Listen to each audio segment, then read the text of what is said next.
मध्य प्रदेश विधानसभा की जैसी कार्रवाई होनी चाहिए वो करीब एक साल बाद आज नजर आई। एक साल पहले विधानसभा की कार्रवाई हुई जरूर थी, मगर वो फ्लोर टेस्ट के लिए थी।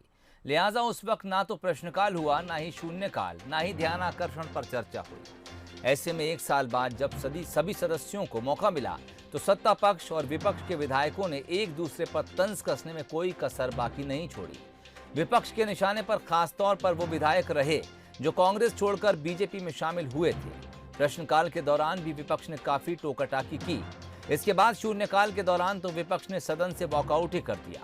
ध्यान आकर्षण के विषयों पर हुई चर्चा के दौरान भी दोनों दल के विधायक एक दूसरे पर तंज कसते नजर आए और राज्यपाल के अभिभाषण पर चर्चा के दौरान भी कुछ ऐसा ही नजारा सदन के भीतर देखने को मिला।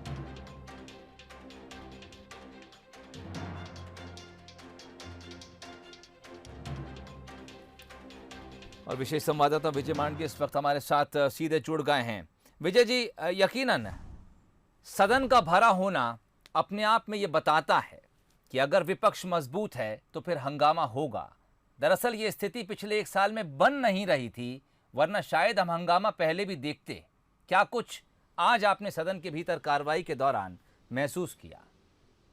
देखिए सोहेल, ये जो पूरा सदन आज संचालित हुआ है वो करीब एक साल बाद, जैसे कि हमने जिक्र किया है कि जो संचालन की पूरी कार्रवाई होती है, प्रक्रिया होती है, प्रश्नकाल होता है, शून्यकाल, ध्यानाकर्षण और फिर जो भी बिजनेस था वो करीब एक साल बाद हुआ। और जब हुआ तो सदन का नज़ारा ज़रूर बदला था, क्योंकि कई सारे जो विधायक थे कांग्रेस में थे वो छोड़कर बीजेपी में चले गए। उन्होंने उपचुनाव जीता, अब वो बीजेपी में हैं, कई मंत्री बने हैं उनमें से।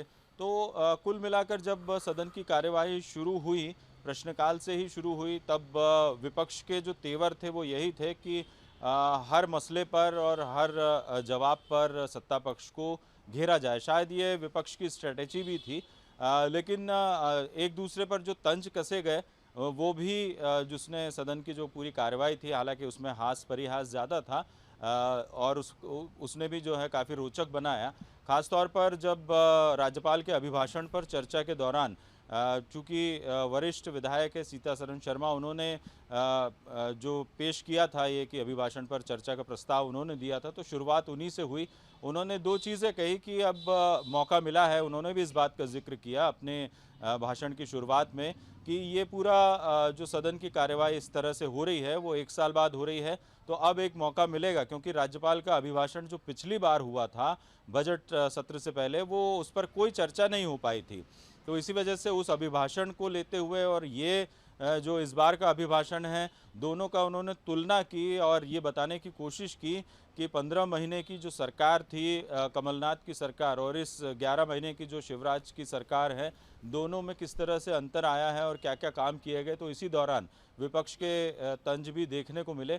खासतौर पर जब गोविंद सिंह राजपूत और प्रद्युमन सिंह तोमर, तुलसी सिलावट, इन लोगों ने बीच में उठकर अपनी बात कही, तो विपक्ष के जो विधायक थे उन्होंने उन्हें बेंगलोर वाले कहकर संबोधित किया। चूँकि ये सभी सदन की कार्यवाही में शामिल है, इन्हें विलोपित नहीं किया गया, लेकिन कुछ ऐसी बातें थी जो सदन की कार्यवाही से विलोपित कर दी गई, उनका जिक्र मैं यहाँ नहीं करूँगा। लेकिन ये तमाम जो कार्यवाही है वो रिकॉर्ड में है, और इसी वजह से जब बेंगलोर वाले कहकर संबोधित किया तो संसदीय कार्य मंत्री नरोत्तम मिश्रा ने भी चुटकी ली और ये कहा कि इनकी वजह से ही आप उस विपक्ष के बेंच पर बैठे हुए हैं।